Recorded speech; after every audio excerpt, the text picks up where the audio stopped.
बढ़िया साहब, मुझे ये पता है क्या इसको सच्ची मोहब्बत कहते हैं। पहले बहन आती और आकर जो आसिफ के बारे में सप्तैन को भड़काती और कहती कि भाई आसिफ का मरियम के साथ कोई चक्कर चल रहा है। तो सप्तैन अपनी बहन की सुनी सुनाई बातों के ऊपर यकीन कर लेता है। तो फिर बहन जाकर जब आसिफ के साथ इसका किस्सा ख़त्म होता है तो फिर जाकर बहन एक और नई चाल चलती है और सप्तैन को कहती कि भाई अब आपके दोस्त शहीर के साथ मरियम का चक्कर चल रहा है और ऐसा लग रहा है कि शहीर के साथ ये शादी भी करेगी। सप्तैन जब इन दोनों को एक साथ देखता है तो यहाँ पर फिर इसका जो शक होता है इसे यकीन में तब्दील होना शुरू हो जाता है। भाई इसको सच्ची मोहब्बत नहीं कहते।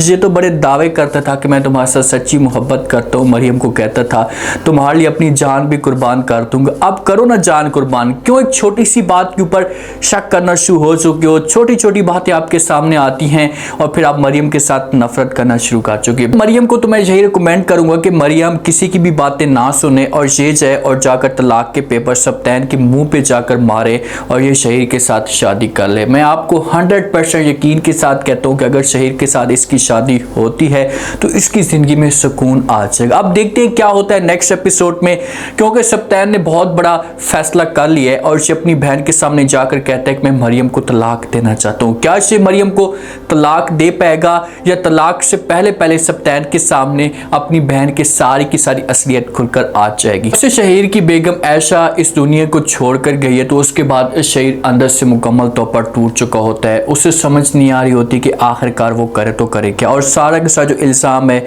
इसे अपनी माँ के ऊपर लगा देता है। अपनी माँ से भी नफरत करना शुरू कर देता है क्योंकि इसकी माँ चाहती थी कि भाई आयशा किसी भी तरीके से बच्चा दे, तो इससे बच्चा देने की कोशिश में अपनी ज़िंदगी से हार चुकी है। बच्चा तो आ चुका है इसके पास लेकिन अब वो बेगम नहीं है। तो शहीर को इसी वजह से बहुत ज़्यादा दुख होता है, अपनी माँ को बार बार ताने भी शहीर देता है।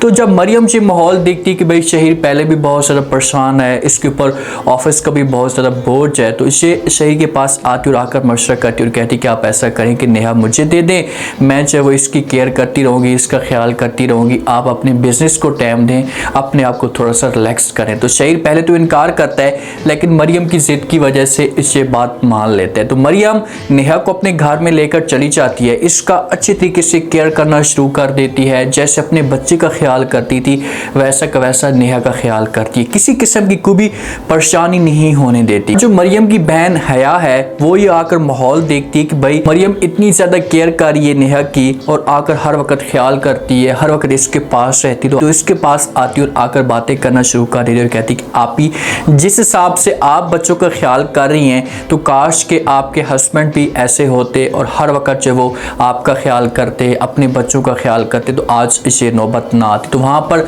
मरियम अपनी बहन को जवाब देती और कहती कि भाई हर मर्द एक जैसा नहीं होता, मर्दों में बहुत ज़्यादा डिफरेंट होता है, भाई औरतों में भी बहुत ज़्यादा डिफरेंट होता है, औरतें आपने देखी कहाँ हैं। चलो अब मरियम अच्छी है तो सब कुछ ये नज़र आ रहा होगा कि भाई मरियम अच्छी है, मर्द गलत है, लेकिन किसी न किसी जगह पर औरतों का भी बहुत बड़ा कसूर होता है। अब इस जगह पर मरियम ख्याल तो कर रही है लेकिन अगर उस पॉइंट ऑफ व्यू से देखा जाए तो मरियम गलत भी कर रही है। भाई आपके ऊपर आपका हस्बैंड पहले भी शक करता आ रहा है, शकी किस्म का बंदा है, तो फिर आप शहीर कितने क्लोज क्यों होती चाह रही हैं। कल को फिर आपके लिए मसला खड़ा हो सकता है, कम से कम इतना दूर रखें ताकि सप्तैन आपके ऊपर यकीन करना शुरू कर दे और ऐसा सब फिर आपके क्लोज हो, और जब आपके क्लोज हो तो फिर आप उसे समझाने की कोशिश करें। अब ये जब भी शहीर के पास जाती है, शहीर के पास वक्त गुजारती है, शहीर के बच्चे को डॉक्टर के पास लेकर जाते हैं, जो हिफाजती इंजेक्शन होते हैं वो लगवाते हैं, और सप्तैन जब भी ये माहौल देखता है तो इसका जो शक होता है ये मज़ीद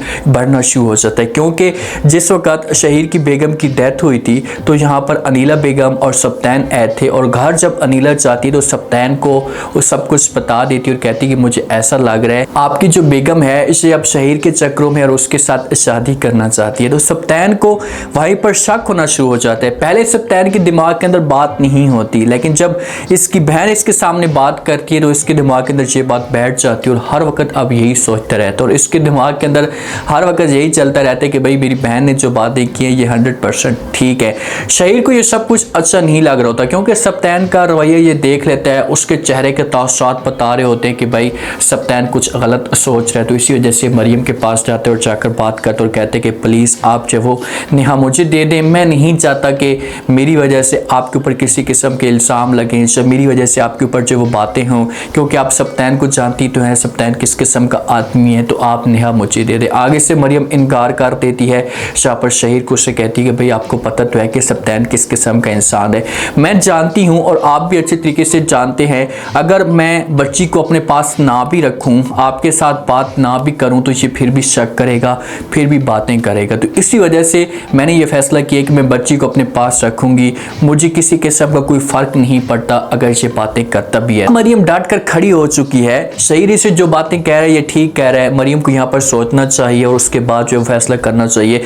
बच्ची को अपने पास रखती तो देखते हैं कि सब्तैन का जो वो आगे क्या रवैया आता है। जब से जो है वो अनम अपने घर के अंदर आई है तो अनम जो है वो बार बार काले करती है अयाश को, अपने हस्बैंड को, उससे ब्लैकमेल करने की कोशिश करती है और कहती है कि भाई आपने जो कुछ मेरे साथ किया है ना, आप देखो कि मैं तुम्हारे साथ क्या करवाती हूँ। मेरा भाई आपको जॉब से निकाल देगा, आपके गिर्द घेरा तंग कर देगा और उसे सब कुछ बता दूंगी कि आपने जो पैसे जो लिए हैं ये सब कुछ आपसे मैं निकलवाने की कोशिश करूंगी और आपको कुछ भी नहीं मिलेगा। जब अयास ये बात सुनते हैं तो अयास को चढ़ जाता है गुस्सा। पहले अयास लालची किस्म का बंदा था और ये लालच में आ जाता था और अपनी बेगम के सामने जो है वो ऐसी बातें करता था या नाटक करने की कोशिश करता तो बेगम इसकी बातें मान लेती थी। लेकिन अब की बार अयास भी गुस्से में होता है और ये कर देता है इनकार अपनी बेगम को। उससे कहते कि भाई मैं आपकी नौकरी के ऊपर, आपकी भाई की जॉब के ऊपर लात मारता हूँ, लानत भेजता हूँ और पैसों के भी ऊपर भी लानत भेजता हूँ। ये सब कुछ आप अपने पास रखें, मुझे कुछ भी नहीं चाहिए और मैं ये हमेशा के लिए जॉब छोड़ दूंगा। जब ये बात अनम सुनेगी तो अनम को फिर जाकर धचका लगेगा कि हाँ यार मैंने तो कुछ और सोचा था लेकिन आगे से मेरा हस्बैंड कुछ और बनकर आ रहा है। अब अनम को बड़ी परेशानी लग चुकी है क्योंकि ये अयास को नहीं छोड़ना चाहती, मोहब्बत करती है उसके साथ। इसने हर एक तरीका अपनाया, लालच भी दी, धमकी भी दी, ब्लैकमेल करने की कोशिश भी की, लेकिन अयास अब की बार डट कर खड़ा हुआ है और इसकी बातों में नहीं आ रहा। उसने इनकार कर दिया और कह दिया कि भाई आपने जो कुछ भी करना है करें, मुझे कोई फर्क नहीं पड़ता। जब अनम की आंखों में आंसू होते हैं, उसकी हालत बिगड़ती जा रही होती है तो अनीला जब देखती है तो आकर अनम को समझाने की कोशिश करती है और कहती है कि भाई आपको परेशान होने की कोई भी जरूरत नहीं है, मैं कुछ बड़ा करती हूँ। मैं देखती हूँ कि अयास को मैं कैसे दबाने की कोशिश करती हूँ, अयास का मैं बुरा असर करती हूँ। जब सब्तैन घर आता है तो इसके सामने जो वो आकर खड़ी हो जाती है अनीला और सब्तैन को कहती है कि सब्तैन भाई आप एक काम कर सकते। आगे से सब्तैन कहते हैं कि भाई कौन सा काम? तो अनीला कहती है कि आप ऐसा करें कि उस इंसान को पकड़ कर लेकर आ जाए जिसने मेरी बहन के साथ ये सब कुछ किया है, फिर मैं देखती हूँ कि उसके साथ मैं क्या करती हूँ। अब मैं ये सब कुछ बर्दाश्त नहीं कर सकती, मेरी बहनों के साथ जुल्म हो रहा है तो मैं कैसे बर्दाश्त करूँगी। तो सब्तैन कहेगा कि ठीक है मैं कुछ करने की कोशिश करता हूँ। अब इस बंदे के ऊपर इतना ज़्यादा प्रेशर है, अगर इस जगह पर कोई भी होता तो सुसाइड कर लेता। वो ये सब प्रेशर बर्दाश्त ना कर पाता, लेकिन सब्तैन का जिगर है कि वो सब कुछ बर्दाश्त करने की कोशिश कर रहा है। काफ़ी सोचने के बाद जी अनीला के पास आता और आकर बात करता और कहते हैं कि अनीला आपी मैंने अब डिसाइड कर लिया कि मैं हमेशा के लिए मरियम को तलाक दे दूंगा। अब मैं मरियम के साथ मज़ीद नहीं चल सकता, आप ऐसा करें कि मेरी जो शादी है ये नौशीन के साथ करवा दें। जैसे ये बातें अनीला सुनती है तो अनीला बहुत ज़्यादा खुश होती है, लेकिन नौशीन वाला जब लफ्ज़ सुनती है तो इससे परेशानी हो जाती है क्योंकि नौशीन के साथ भी शादी नहीं करवाना चाहती। इसे पता है कि भाई नौशीन के साथ शादी हो गई तो मेरे लिए बहुत बड़ा मसला खड़ा हो सकता है। अब ऑप्शन क्या बचा है मरियम के पास? क्या मरियम को शहीर के साथ शादी कर लेनी चाहिए? अगर शहीर के साथ मरियम शादी करती है तो समझो कि मरियम की ज़िंदगी में सुकून आ जाएगा, लेकिन मरियम इतनी धोखेबाज नहीं है, वो आज भी सब्तैन के साथ मोहब्बत करती है तो इसी वजह से वो कभी भी सब्तैन को नहीं छोड़ेगी और सब्तैन का वेट करती रहेगी। देखना चाहिए कि कब सब्तैन को इस बात का एहसास होता है। उम्मीद है आज का रिव्यू, आज का टीजर आप लोगों को पसंद आया होगा। आपने कमेंट सेक्शन में अपनी कीमती लास्ट में आपको क्या लगता है क्या नेक्स्ट आने वाली के साथ में जैसे जैसे सब्तैन ने बात की है अपनी बहन के सामने, तो क्या यहाँ पर बहन जल्दी से तलाक के डॉक्यूमेंट्स बनवाएगी और सब्तैन के पास लेकर जा सकती? क्या सब्तैन मरियम को तलाक दे देगा? तलाक से पहले पहले सब्तैन के सामने क्या कुछ खुलेगा या सब कुछ तलाक के बाद खुलेगा? लास्ट में फीडबैक दें। शुक्रिया।